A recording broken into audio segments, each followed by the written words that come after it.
What's going on, everybody? My name is Stanley with Stouter Sales, and I'm super excited to be with you. Today, we're going to be talking about the next iteration of the Objection series, and it is location. This is one that you're going to find, and people are going to hit you with this on multiple levels. So today, I'm going to cover 3 different things that you're going to experience if you're selling real estate particularly.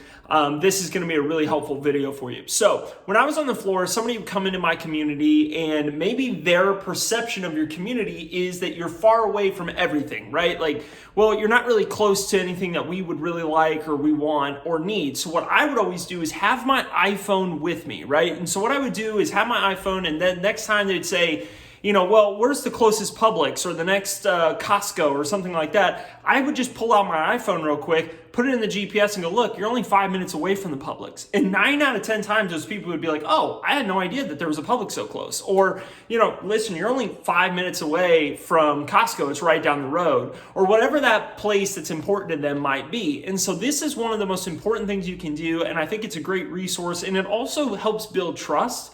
Because what it's going to do is you got to remember when you're in sales, people are naturally going to have a doubt that you're going to tell them the truth. So having your iPhone where you can actually prove to them, hey, this location really is close to places is going to be a very good resource. Number 2, a lot of times you're going to have a buyer that has a very specific image in mind of what they want. So what do I mean by this?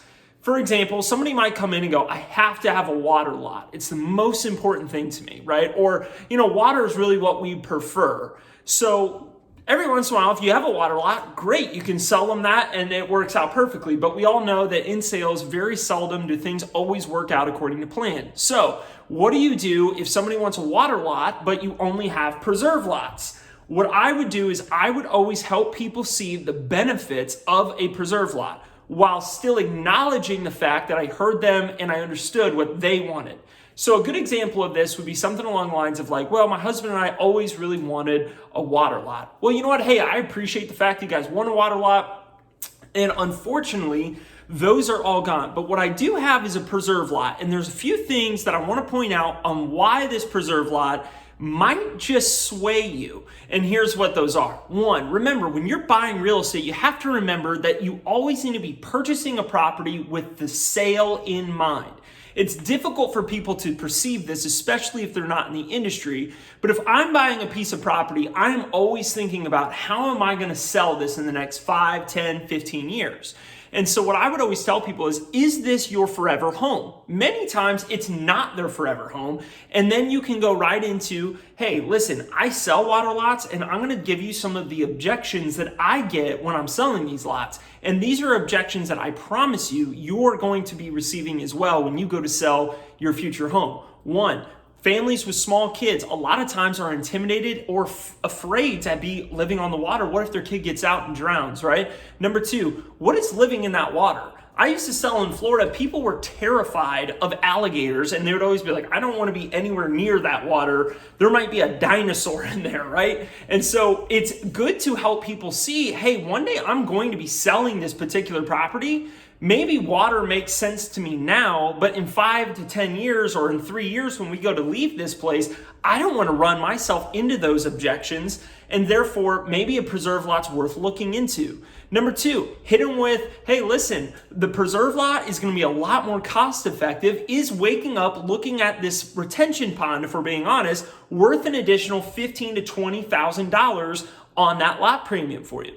Immediately people are going to start seeing, you know what, maybe that preserve lot's not that bad. And then I would hit them with, listen, let's just go out there. If you see the preserve lot and you hate it, no worries. We'll just move right on, okay? But you might go out there and be surprised about how beautiful and private that area really is. So right there, I was able to help that buyer through maybe their own objection and through their own series of issues. I'm not lying to them. I'm providing them a service as a real estate professional, telling them, hey, listen, selling this might have its challenges.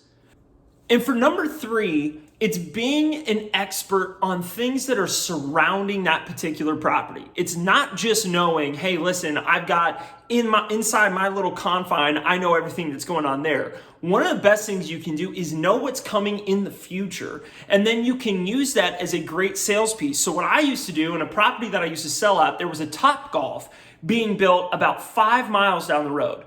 And I remember when I was selling, they hadn't even broken ground on this Topgolf. But I would talk to people about resale value. I would tell them, hey, listen, always have the sale in mind when you're buying a property. And when you're going to be moving in here, Topgolf is going in 5 miles down the road from here. It might not be this year, might not be for another 3 to 4 years, but one day that Topgolf is going to go in, and that's going to provide an incredible value to your housing price. And people are going to want to be around that, right? They're attracted to that.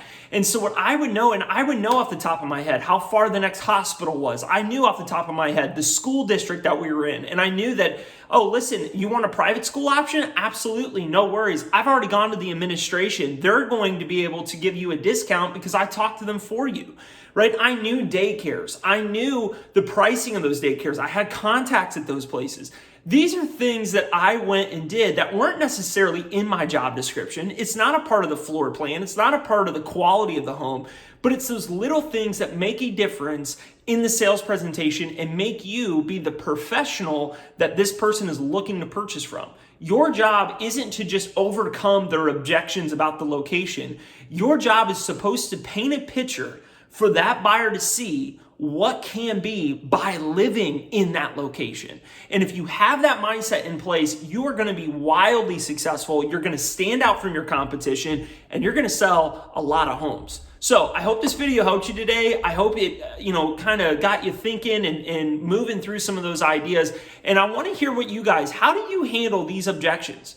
How do you handle a location problem? Somebody doesn't like that water lot. Someone doesn't like the preserve lot. Tell me your story. I want to interact with you. I want to hear what you're saying.